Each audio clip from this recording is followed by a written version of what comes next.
Bonjour chers téléspectateurs d'Equinox Télévision, bienvenue chez ce numéro de la ruche des Grandes Unes avec nos invités du mercredi présent. Avec eux et avec vous, nous allons découvrir les principales unes de ce mercredi, 27e jour du mois de mars 2019, avec tout d'abord la nouvelle expression qui s'intéresse ce matin au saccage et au vandalisme à l'ambassade de Paris, à l'ambassade tchadienne du côté de Paris, les leçons du Tchad au Cameroun, alors que le Cameroun a géré d'une manière très controversée le saccage de son ambassade à Paris. Le Tchad, à travers son ministère des Affaires étrangères, a réagi mardi d'une manière très cohérente, sans accusation ni provocation, après le vandalisme qu'a subi son ambassade à Paris. Ici, l'information est contenue à la page 3 de la nouvelle expression ce matin, qui rappelle les circonstances de ces actes de vandalisme survenus donc mardi dernier, avec une vingtaine de personnes de nationalité tchadienne qui ont donc envahi les locaux de l'ambassade tchadienne à Paris, qui ont saccagé pendant quelques minutes avant d'être stoppés net dans leur élan par la police française. Et tout de suite la réaction du ministère des Affaires étrangères du Tchad, qui a notamment condamné ces actes et de ces auteurs qui demandaient le départ et la fin du régime d'Idriss Déby Itno du côté du Tchad, mais surtout on note que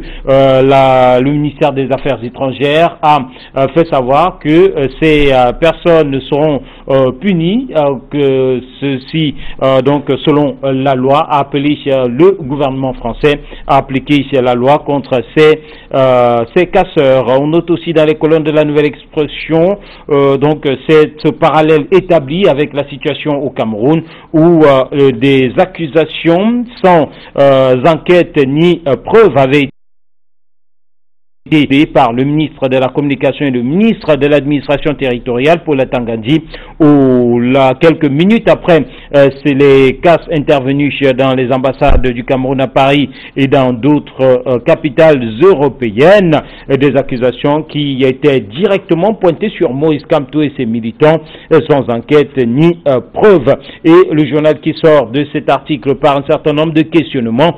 Pourquoi les forces de l'ordre françaises n'ont-elles pas réagi en interpellant des personnes qui, lors des casses de l'ambassade du Cameroun à Paris? Pourquoi une prompte réaction pour ce qui a été de l'ambassade du Tchad à Paris?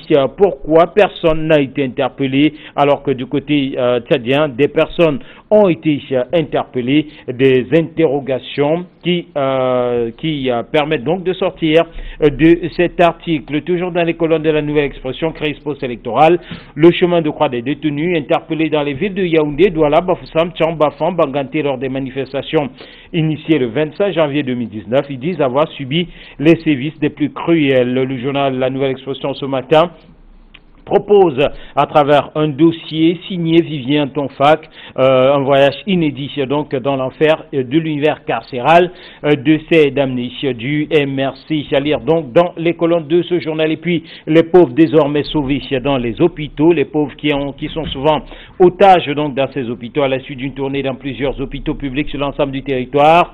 Manaouda Malachi, le ministre de la Santé publique, vient d'ordonner la libération de toutes les personnes séquestrées dans les hôpitaux publics pour défaut de paiement de factures. C'est ce qui fait aussi la une du journal Le Messager ce matin, le Messager qui parle de séquestration des patients indigents, la mesure charitable entre guillemets de Malachi Manaouda, qui divise. La correspondance signée du ministre de la Santé publique le 14 mars adressée aux responsables des formations sanitaires publiques interdisant cette pratique est diversement appréciée, alors que certains trouvent que c'est une bonne nouvelle, c'est une bonne chose que cela arrive en ce moment.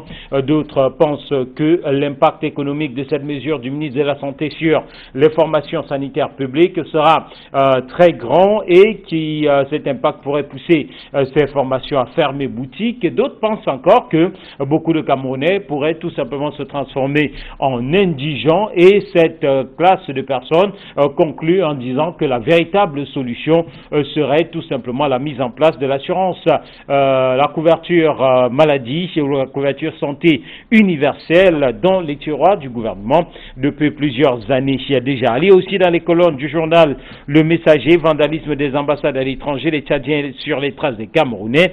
La représentation diplomatique à Paris a été mise à sac et au tribunal. À la page 3, l'affaire Camto renvoyée au 2 avril pour mise en état du dossier de procédure, nous dit le journal. L'Œil du Sahel ce matin nous parle de Mokolo et de la délocalisation à problème du siège de la Midisima, la mission de développement intégré des Monts Mandara, des Monts Mandara, avec donc une situation plutôt étonnante. Le décret de Paul Biya réorganisant cette structure fixe le siège à Maroua, alors qu'un édifice de près de 400 millions de francs CFA est en construction du côté de Mokolo. Et on rappelle que cet immeuble devait servir de siège à cette mission de développement intégré des Monts Mandara. À quoi servira donc cet édifice bâti à près de 4 millions de francs CFA?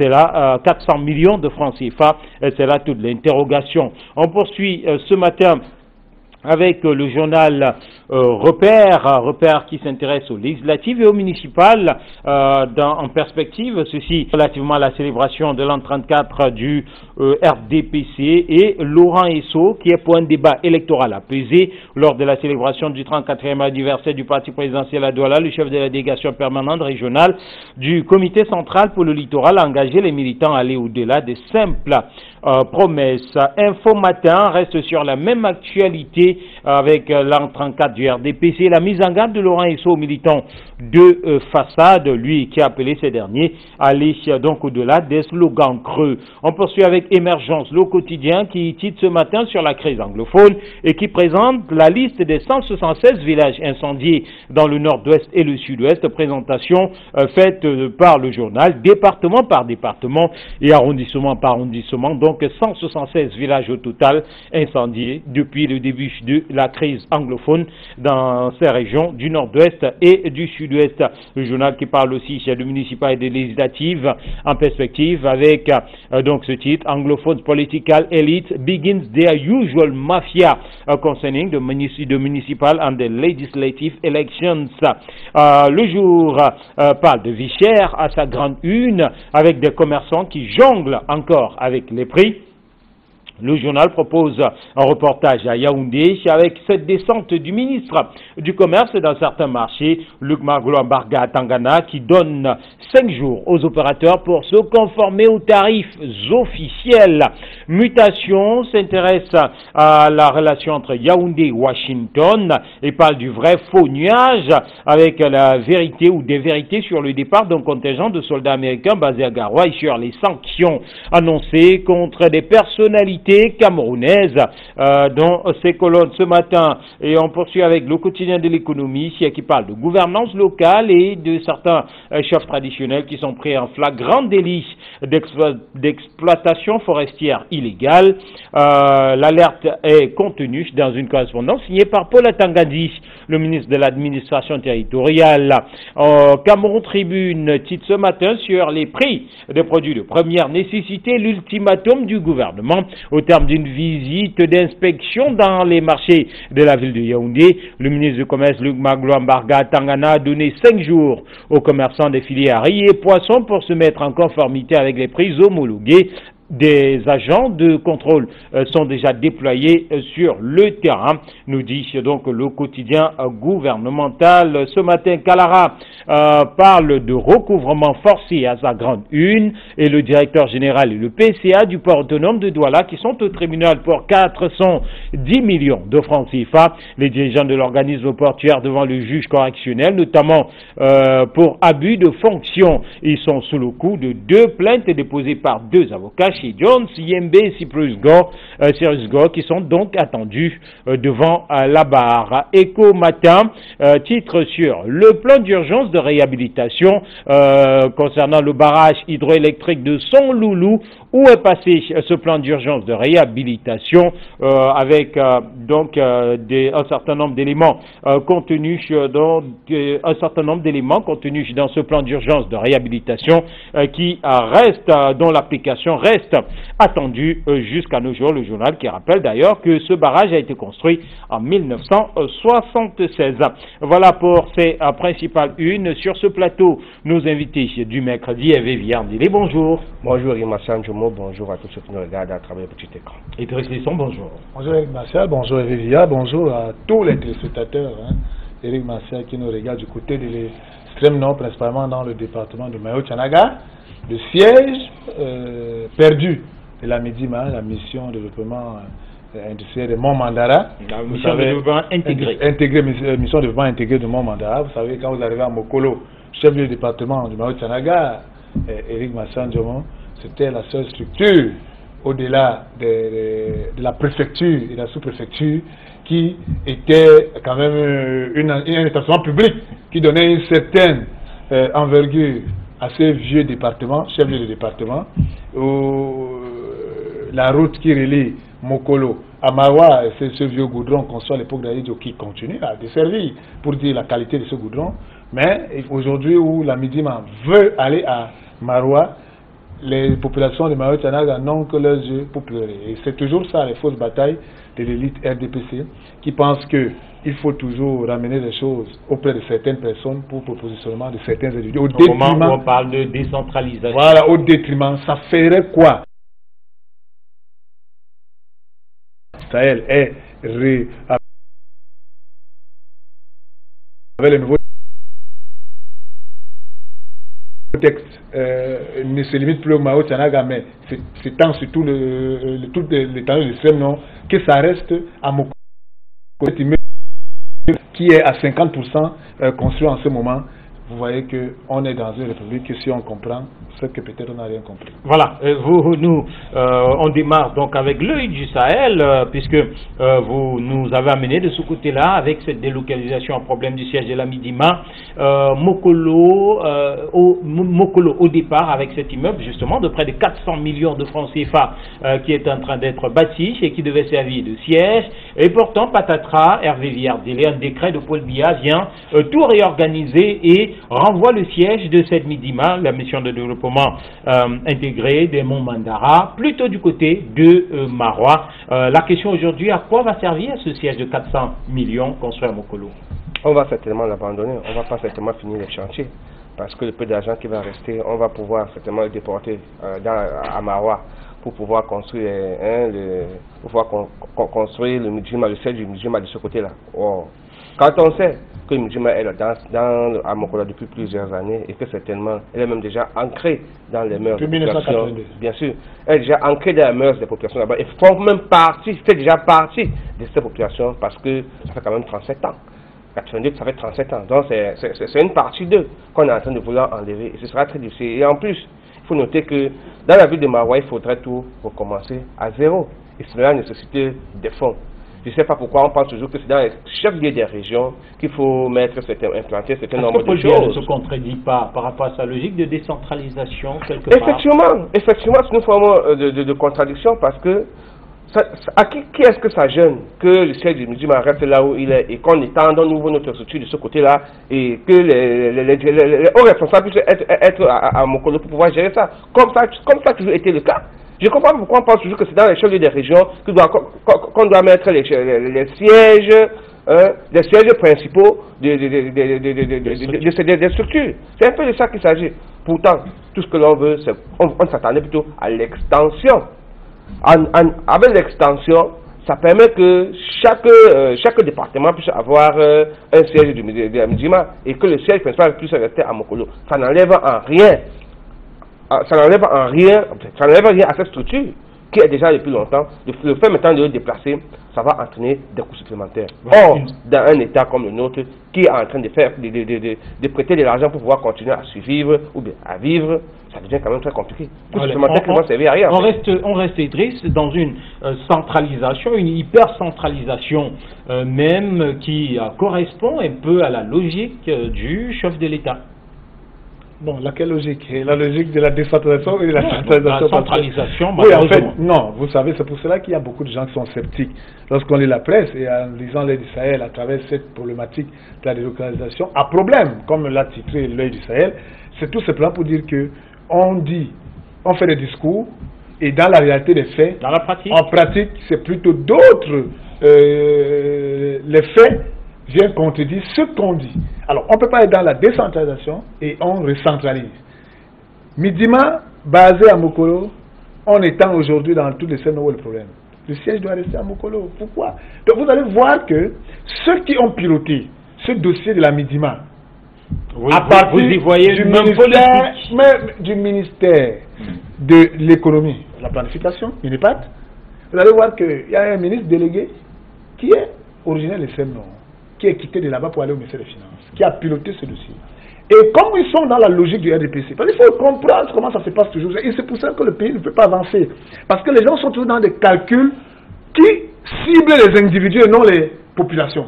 Alors, comme cette personne gère ce dossier, alors, il ferait même mieux que le siège quitte de Mokolo à Maroua, où je suis originaire.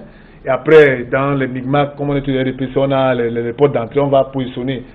Parce que vous savez, le directeur de Midima actuel, c'est un directeur, je pense, qui est là depuis 2007, qui est même retraité, et peut-être qu'on a oublié, bon, qui est originaire du Mayo Tchanaga, puisque c'est une affaire du département Mayo Tchanaga. Maintenant, qu'on va... Le Mayo Tchanaga, qui est le département d'origine du président de l'Assemblée nationale.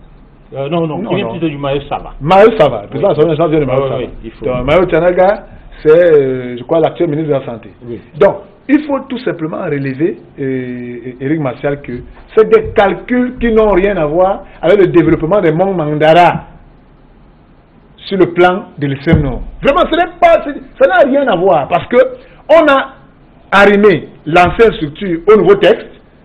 Qu'est-ce qu'on avait à changer le siège? Voilà.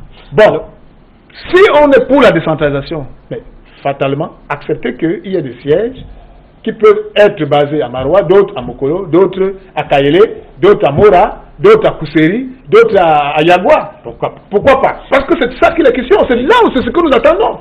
Et j'espère que, bon, c'est dommage, on va me dire que les régions qui arrivent, ces conseillers régionaux viendront tous les mêmes gens. Donc, c'est ça que je disais que ces régions, je suis... Vous ne vous attendez pas grand-chose en termes de changement. Alors, évoquons un autre sujet, ce vandalisme orchestré à l'ambassade parisienne du Tchad et la réaction tchadienne. La Nouvelle Expression en parle, tout comme le journal Le Messager, la Nouvelle Expression qui nous parle de la leçon du Tchad au Cameroun dans la réaction du gouvernement. Oui, c'est un point de vue factuel. C'est-à-dire qu'on lit la Nouvelle Expression, on voit comment le reporter nous présente ce qui s'est passé avec la mise à sac. Le parallèle est établi. Mais il a fini son article en posant des questions qui, vous savez, comme en philosophie on dirait, la réponse à une question appelle une nouvelle question. Donc pour comprendre, parce que lorsqu'on voit le saccage de l'ambassade du Tchad et la réaction de l'armée française et la réaction du Tchad, et on voit la mise à sac de l'ambassade du Cameroun à Paris, et la réaction de l'armée française, la non-réaction des forces de l'ordre françaises, et la réaction camerounaise, avec tout ce que cela comporte, on ne peut que se poser la question. Et il est en droit, justement, que les reporters que nous sommes, que les journalistes que nous sommes, que nous puissions mener des enquêtes pour comprendre. Parce que c'est un fait, c'est une problématique. Voilà une situation, quelques mois après, 2 mois après, on voit un type de réaction, on voit un type d'attitude. C'est vrai que c'est les contextes différents, c'est vrai que c'est les approches différentes, mais les faits restent les mêmes. Oui. Alors, maintenant, il faut comprendre pourquoi ce type de réaction, personne jusqu'à aujourd'hui n'arrive à nous expliquer, sur le plan de l'enquête journalistique, pourquoi la France a agi de cette manière. Pourquoi on a laissé les gens courir jusqu'à aujourd'hui. Est-ce qu'il y avait des complices? Vous savez très bien, Éric Martial, je vais vous le dire, lorsque vous organisez des marches, et c'est pour cela qu'on dit que pour organiser une marche, ça doit être quelque chose de sérieux. Lorsque vous organisez une manifestation, au-delà de la marche, que ce soit un meeting, ça doit être quelque chose de sérieux. Vous devez maîtriser ce qui vient. Parce qu'il y a des gens qui peuvent se taper, ils sont tapés dans l'or, ils viennent intégrer votre manifestation pour créer du glamour et salir votre image.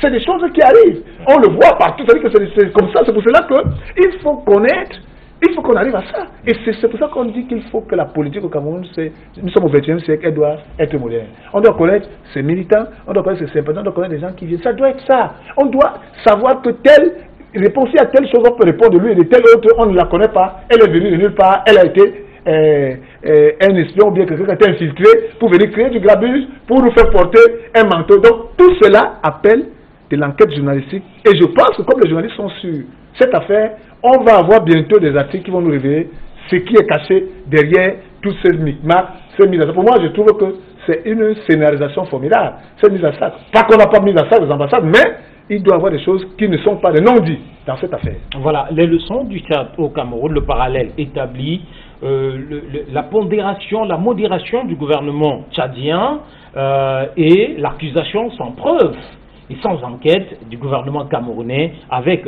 directement un bouc émissaire bien trouvé, Maurice Kamto et ses sympathisants. Il faut reconnaître que la nouvelle expression n'est pas passée à côté du sujet, du moins on n'a pas traité ce sujet au hasard. L'intention était bien claire de comprendre la curiosité qu'il y a entre ces deux affaires. Vous avez bien fait de parler de parallèle, parce qu'en fait, quand on essaie de comparer les deux faits, on essaie de voir le traitement qu'il y a entre les deux faits. On comprend donc qu'il y a anguille sous roche quelque part. Parce qu'on peut comprendre qu'après les actions de saccage de l'ambassade du Cameroun en France, la police française n'intervient pas, du moins intervient tardivement ou bien presque pas. Le Cameroun ne porte pas plainte, et on fait trop de comprendre que non, c'est Maurice Kamto qui était derrière. Des personnes se revendiquent que des auteurs disent ne pas appartenir au parti, voilà. Au MRC, et on trouvait bien que c'est Maurice Kamto qui est aucune plainte de ce côté. Bien sûr, malheureusement l'État du Cameroun n'a pas porté plainte. Malheureusement, c'est ça qui est à déplorer. Curieusement. Contrairement du côté du Tchad, on voit effectivement que les mesures ont été prises. Après la condamnation des actes, on portait plainte et on a inculpé personne. On va dire avant, il y a même l'intervention de la police, française qui a stoppé assez net. On peut, dans un commentaire, penser que ce qui s'est passé à l'ambassade du Cameroun en France était planifié avec des complicités internes dans l'armée française ou dans la police française. On peut bien le penser. Au regard des faits, même si on peut se tromper également, mais sauf qu'avec les caméras vidéo, on sait quand même que sur le plan, il y a tout ce qui est installé là-bas, donc on pouvait facilement retrouver les auteurs et les acteurs de ces actes de vandalisme, qui jusqu'à présent n'est pas encore fait, du moins, ou est fait et que nous n'avons pas encore les informations à ce sujet. Sauf que ça n'empêche qu'un bouc émissaire, du moins, puisse porter le chapeau à présent. On sait que Maurice Kamto comparait devant le tribunal, les tribunaux au Cameroun, le tribunal militaire plus exactement au Cameroun, et parmi les choses d'accusation, il y a ce fait d'accusation, alors qu'il n'était pas là. Peut-être les sympathisants, mais sauf que de manière directe, les faits ne peuvent pas lui. En fait, les faits sont imputés. Or, quand la nouvelle expression fait ce sujet, c'est chercher à comprendre. Ils disent par exemple, qu'est-ce qui se cache derrière cette histoire? Est-ce que du côté de la France, y a-t-il des intentions effectivement de nuire au Cameroun ou bien de le laisser faire? Ce sont des interrogations et des questions qu'il faudrait bien répondre. Mais sauf que quand on revient sur les deux, on comprend que les méthodes n'ont pas été les mêmes. Mais il y a surtout un aspect que la nouvelle expression met en avant, messieurs, c'est la réaction des deux gouvernements. Oui, bien sûr. La façon dont les deux gouvernements réagissent. Gouvernement tchadien d'un côté, gouvernement camerounais de l'autre. Oui, effectivement, vous savez, quand il y a un acte posé comme celui-là, quand on est responsable et quand on est fait pour empêcher des actes de vandalisme, comme la police, quand on n'est pas surtout complice et quand on ne veut pas que cela se produise, on pose des actes.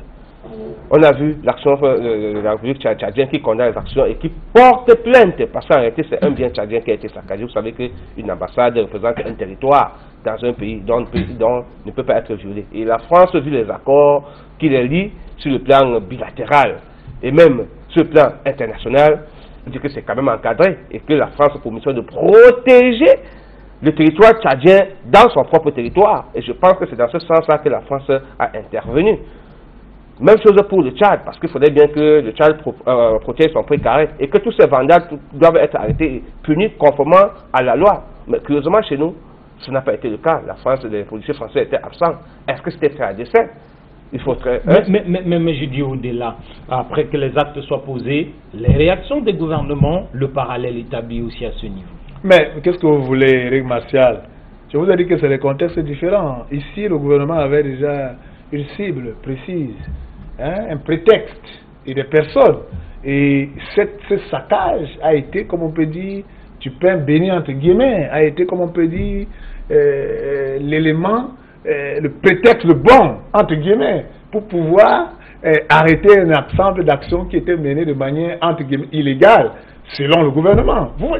C'est pour ça que je dis que cette analyse, et à lire la nouvelle expression de ce matin, et à voir cette situation du Tchad avec ce que Hervé Villa vient de nous présenter, vous constatez que c'est deux contextes différents. Ici, lorsqu'on arrive à l'ambassade du Cameroun, on est dans une série de manifestations qui a commencé depuis octobre. Vous savez, avec la proclamation, avec le hold-up électoral et tout ça. Donc, peut-être que pour le gouvernement, ce saccage de l'ambassade était une aubaine. Est-ce que, c'est pour ça que je dis qu'il y a des non-dits.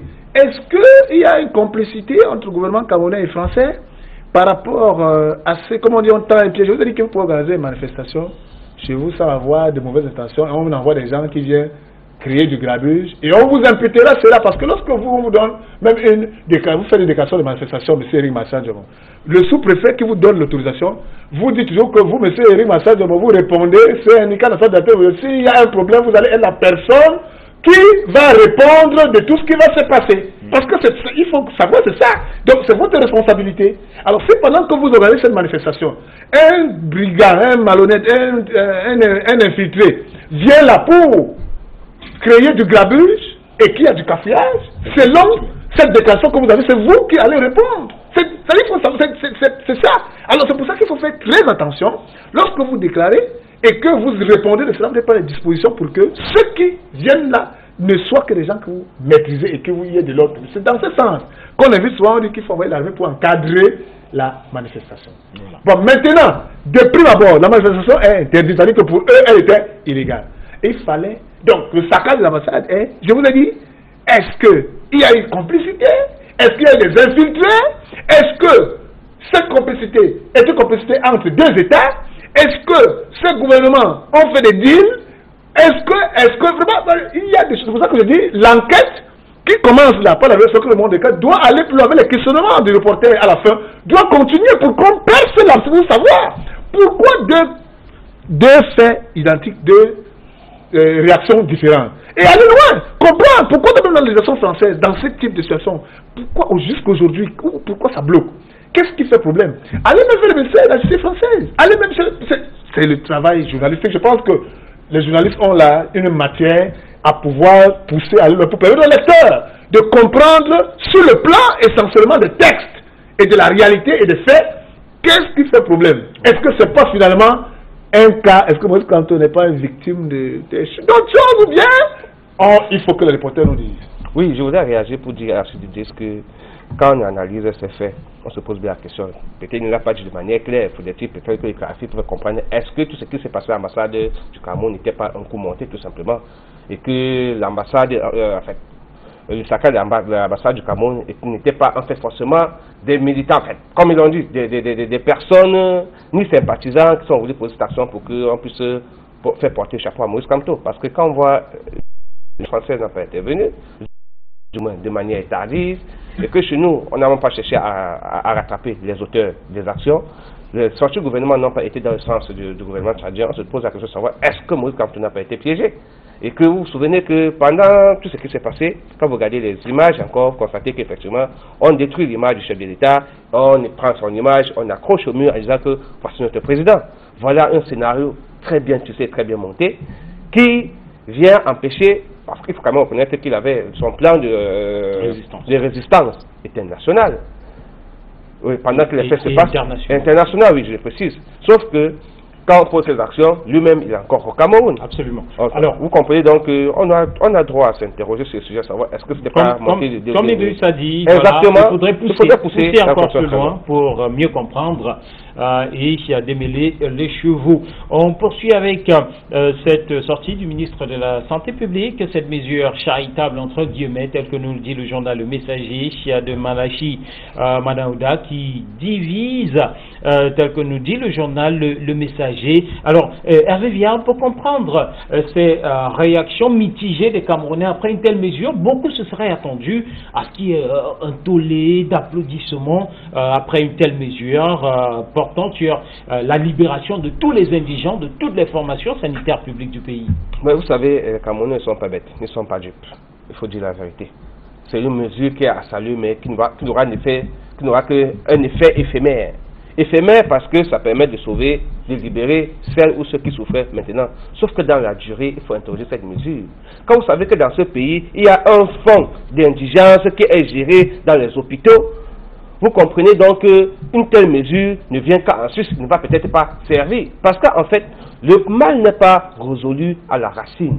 D'où l'inquiétude des uns aux autres. Et maintenant, dans le traitement, dans le traitement au niveau des hôpitaux, ça va se passer comment? Est-ce que ça ne va pas se passer à tête chercheuse comme on le fait souvent? Et maintenant, ça va plutôt faire grossir une autre poche de corruption. Corruption parce que des gens vont même se passer pour des personnes qui ne sont pas indigentes au prétexte de bénéficier de cette mesure. Pourtant, il faut mettre sur pied des mesures qui arrangent tout le monde. Les vrais bénéficiaires, les personnes indigentes puissent en bénéficier. Parce que vous savez, chaque fois qu'on a pris des mesures dans ce pays, les personnes qui sont concernées par ces mesures-là n'en jouissent pas. Pourquoi? Parce que ça profite aux autres. Un peu pourquoi les Camerounais... personne même nanti. Non, exact, c'est de ça que je parle. Quand je parle des autres, les personnes indigentes, c'est ceux-là qui ont les moyens de payer des soins et qui, malheureusement, se cachent derrière cette casquette. C'est un peu l'esprit malin qui fait qu'on ne puisse pas applaudir, surtout qu'on sait qu'on peut prendre d'autres mesures qui permettent qu'on évite ça. Surtout qu'on sait, comme vous le dites si bien, qu'il y a solution définitive quand même. Bien sûr. Idriss Lisson. Oui, mais Éric Martial, la solution définitive, elle est systémique. Et la solution définitive ne peut pas se mettre en place parce que nous sommes dans un pays où les Camerounais, moi compris, ne sont pas sérieux. Parce que lorsque, si vous décidez maintenant, vous dites que, Hervé Via le disait, il faut des indigents. Si vous verrez 10 indigents demain, sur les 10 premiers qui seront là, 9 seront de faux indigents. Je vous assure, c'est ça. Et vous allez voir ces gens, ils vont venir tempester. Mentalité retrograde. Une mentalité. C'est pour cela que vous voyez, nous sommes dans un système qui ne peut pas avancer. Parce que plein de gens qui vous disent de vive voix, il faut que les choses changent, ne le veulent pas, ça ils le disent, mais ils vivent dans ce faux et ce mécanisme de faux. Et ils entretiennent cela parce qu'ils ont peut-être la bonne posture, ils vont faire comme tout le monde, hurler comme les loups, mais ils ne sont pas pour. Donc, moi je dis la mesure charitable, entre guillemets, du messager, c'est une bonne mesure parce qu'il est anormal que les gens soient séquestrés dans un hôpital. Ça, c'est une bonne mesure. Mais maintenant, pouvait-il faire autre chose? Vous savez que si le ministre de la Santé arrive là, c'est pas parce qu'il est très charitable.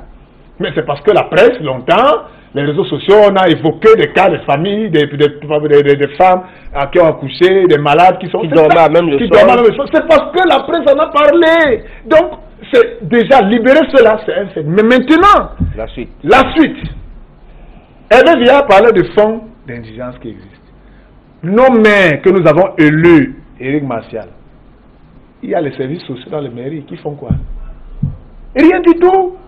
Qu'est-ce qu'un maire peut se lever et dire dans notre fonds d'indigence, on a soutenu l'hôpital des districts, de notre hôpital des districts, vous prenez le doigt là, chaque arrondissement a son hôpital des districts. On a soutenu tel indigent et on a sorti les quartiers des indigents. Quel maire est venu dans le quartier dire aux populations, je suis votre représentant, vraiment, voici la nature d'un indigent.